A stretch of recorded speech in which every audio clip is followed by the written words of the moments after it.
Hey friends, it's Jasmine from Jasmine's Astrology, but you can call me Jay. Welcome and welcome back to my channel. Today, we made it. It's finally here. It's the most wonderful time. Scorpio season is here.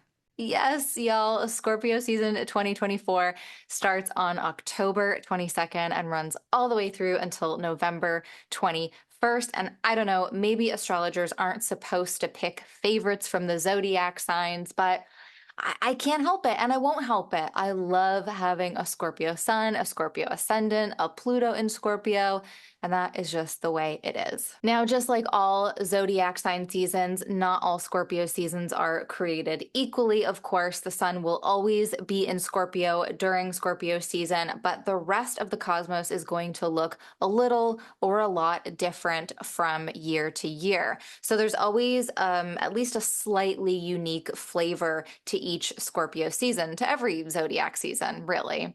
Now, what we can usually anticipate, though, is that Scorpio season will be a slower paced, more introspective, emotionally motivated time of year.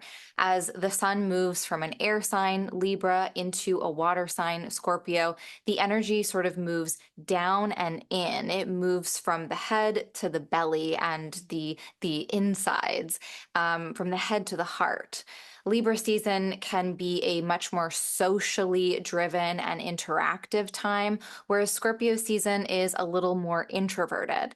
And it's not that we're not interacting with people. I mean, that's really mostly impossible. And the water element does have a binding and connective quality, but we might just be more inclined to connect in more intimate ways, to spend time in our close-knit circles rather than in really large groups.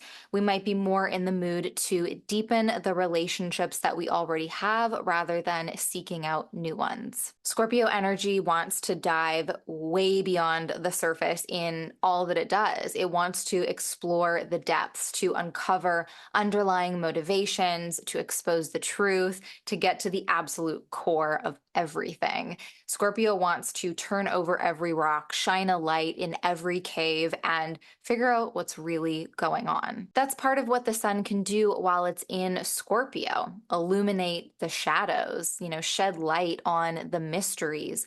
And Scorpio is ready to go to uncomfortable places because it's often in those dark corners where truth and honesty can be found. And for some people, that energy can be really intense and intimidating. It can even read as suspicious. And look, I get it, but what I can share from personal experience having such prominent Scorpio energy in my chart is that this very probing, this investigative, this researching energy really comes from a place of wanting to understand so fully, because within that understanding, there is this chance to relate and connect on a level that is so personal and intimate and real. And though it might feel like someone with a lot of Scorpio energy can see through to your very soul, because we can, we're not going to permeate that boundary without permission. Emotional consent is huge for Scorpio.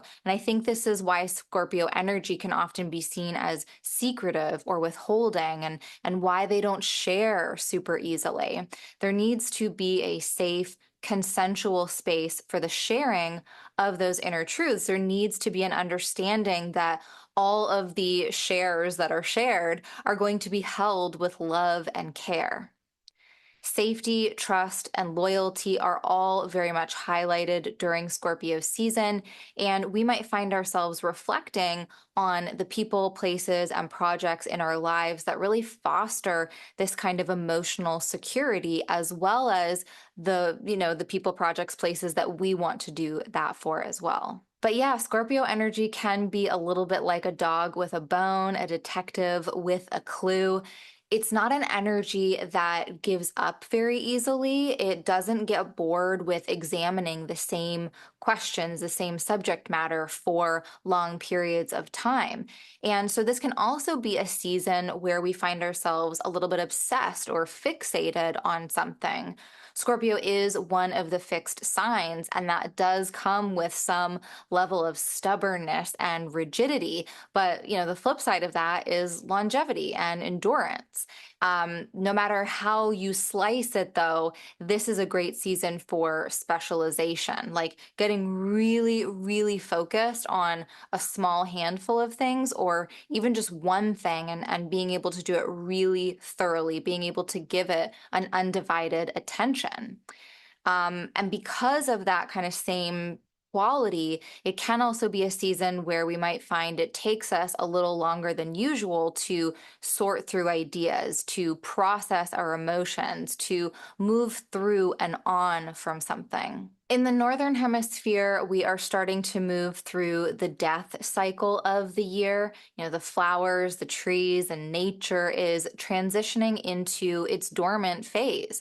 And I think Scorpio season is where we start to make peace with all of that. It's where we allow ourselves to grieve and mourn and honor what we are preparing to let go.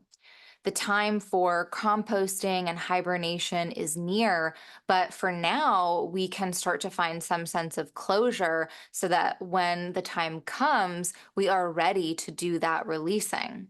Death and dying are definitely themes of Scorpio season, but I think that thread actually starts in Libra season when the sun enters the sign of its fall, a place where the sun begins to lose its warmth and its light and its strength, and the night actually begins to find its own strength. I think Scorpio season takes us to that next step. It's the fixed part of the cycle where we find stillness and we're able to sink into the inherent tough stuff of death and dying off and those processes. I think there's a real invitation in this season to make space for tough emotions, to acknowledge them, to give them a voice, to be in relationship with them and consider, how are they asking to be witnessed? What do they truly need from us? How might we begin to process and integrate and eventually release them? Now, going back to the sun for just a minute,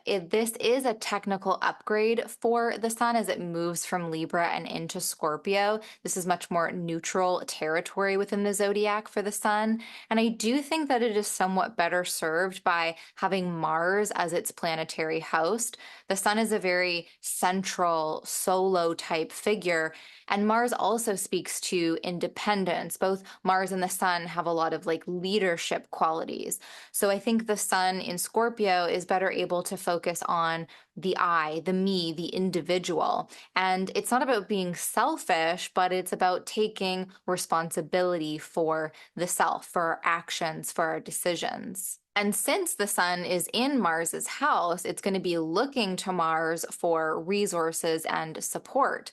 And as we've talked about a lot in a few of my more recent videos, Mars is currently in Cancer. So this first part of Scorpio season is definitely going to be influenced to an extent anyways by that Mars in Cancer transit.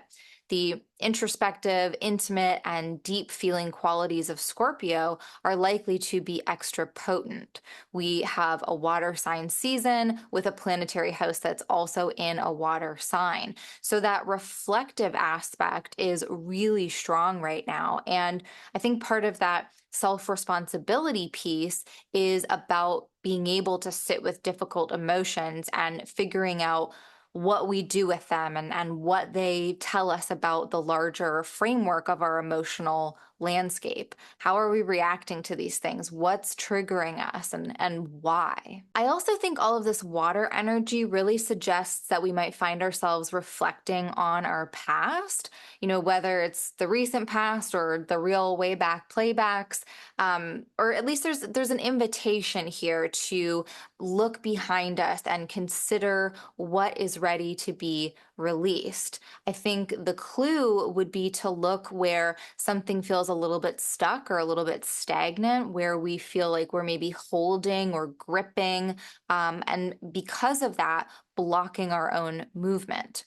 Mars and Scorpio can be really helpful for breaking things down so that we can purge them away. On November 3rd, Mars will actually move into Leo, meaning that for more than half of Scorpio season, we have Mars in much happier condition in the zodiac. Leo is a much more complementary and congruous energy for Mars than Cancer is.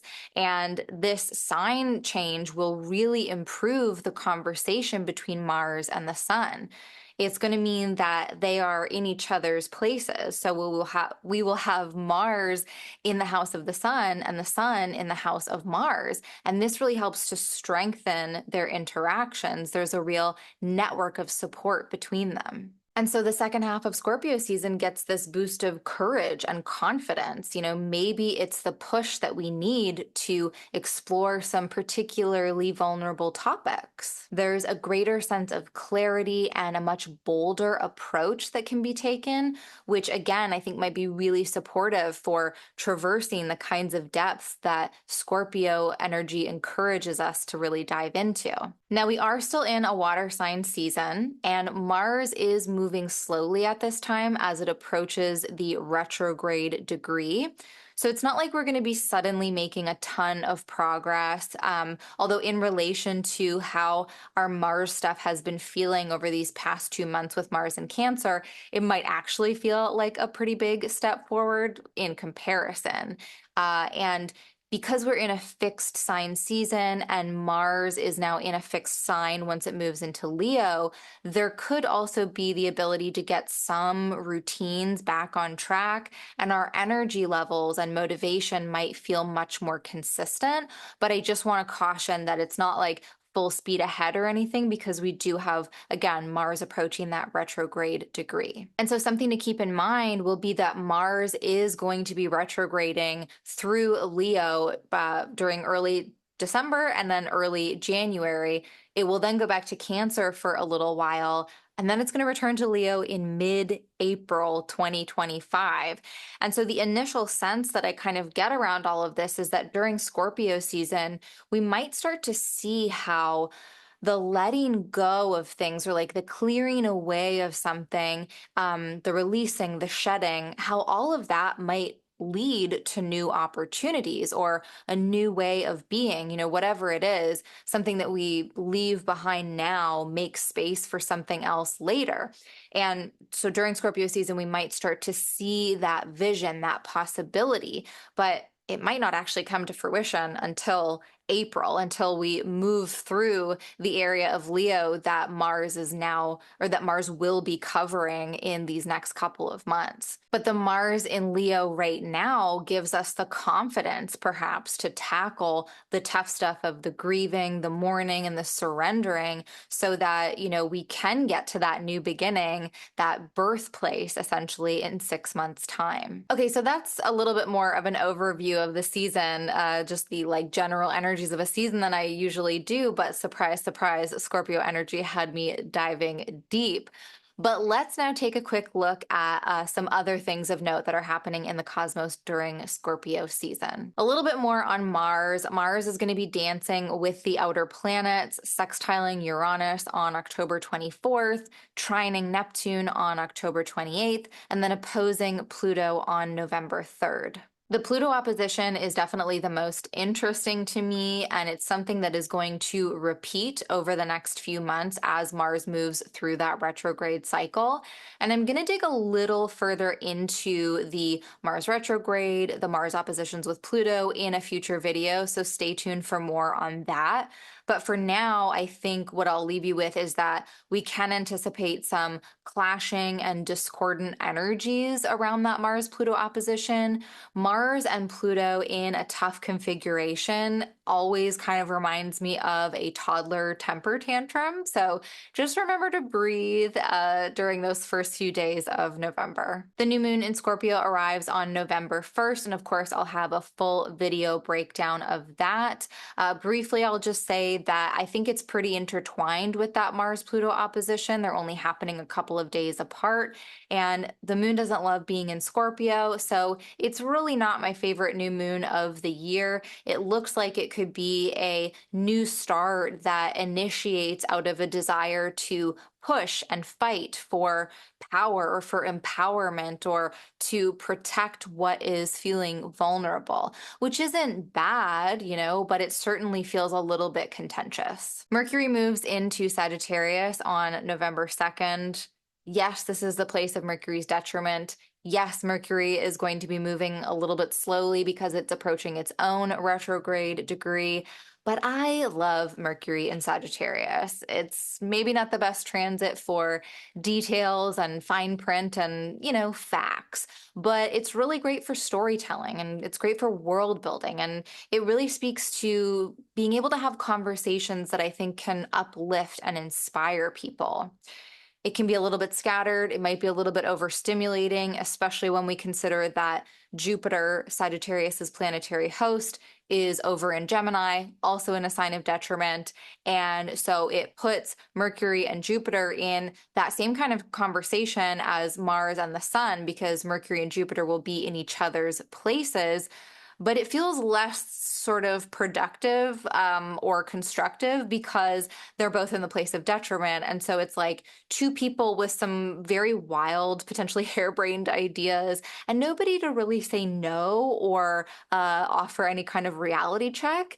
And as potentially not great that could be, it could also be really fun.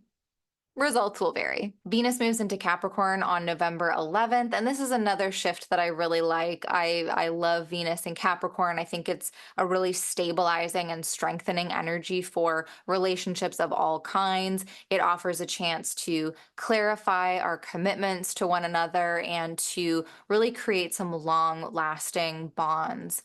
There is a shift towards quality over quantity and an ability to kind of prioritize pleasure, people, projects that nurture and foster a long-term enjoyment and love. Venus in Capricorn for me feels like adulting, like the best part of adulting, where it's like we're indulging in sensible and practical ways, like investing in a new mattress because we know that the comfort and the better quality of sleep that it's going to provide will lead to a better overall quality of life. And that feels like an investment in the self, something that we would never think of, as teenagers or kids. We would just want like toys or candy or whatever, but as an adult we're like, you know what, we need a new set of cookware because we cook a lot of meals, it's better for us. These are the ways that we can provide long-term pleasure that feels a little bit more mature.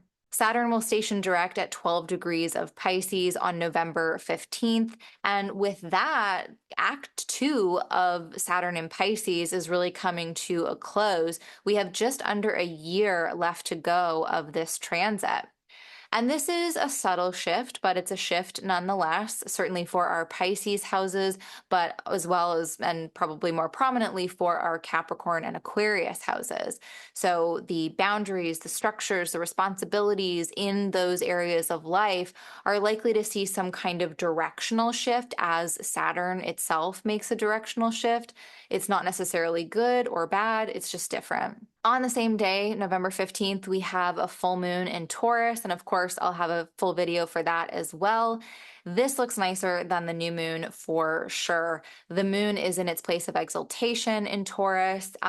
Mars and Saturn aren't interfering in any kind of negative way with the moon. And the most potentially sort of difficult aspect of this full moon is that the moon will be in conjunction with Uranus at the time. But I think just given that this is a full moon where there's a lot of clarity and a higher vitality level, the potential shakeups and surprises that Uranus can bring, I think there's a potential for those to be met with a positive attitude.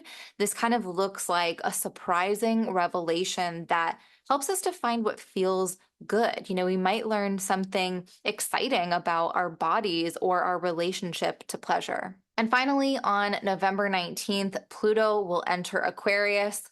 for good. The Pluto in Capricorn transit is over for our lifetimes. Pluto in Aquarius is still something that I'm really wrapping my head around, and I think I'll be doing that for several years to come. I mean, we have like almost 20 years of this transit to really sink into it and see what kind of lessons it is bringing our way. I do have an episode that goes a little bit more into detail about Pluto in Aquarius, and I'll link it at the end of this video. But yeah, this is an exciting new era, a generational and collective shift towards community, technology, and innovation.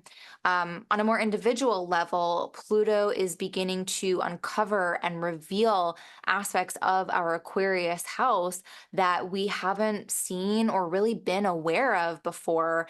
And it might be showing us where we need a little bit of deconstruction. Okay, that was a big one, but that is all I've got for now. I hope you enjoyed this exploration into Scorpio season. I hope it's been helpful. Let me know in the comments if you have any questions or if you need any clarification about any or all of this information. How do you feel about Scorpio season, and why do you think it's the best? Where is Scorpio in your chart? That is an area of life that might feel like a guiding or driving purpose for you during these next 4 weeks. That is where the sun is offering its warmth and its vitality and its enlightening energies. Thanks so much for watching, everyone. If you like this video, please make sure to like and subscribe. It is super helpful and it is super free. And I will be back soon with more astrology insights and other cosmic chit chat. But until then, I'll catch you in the cosmos.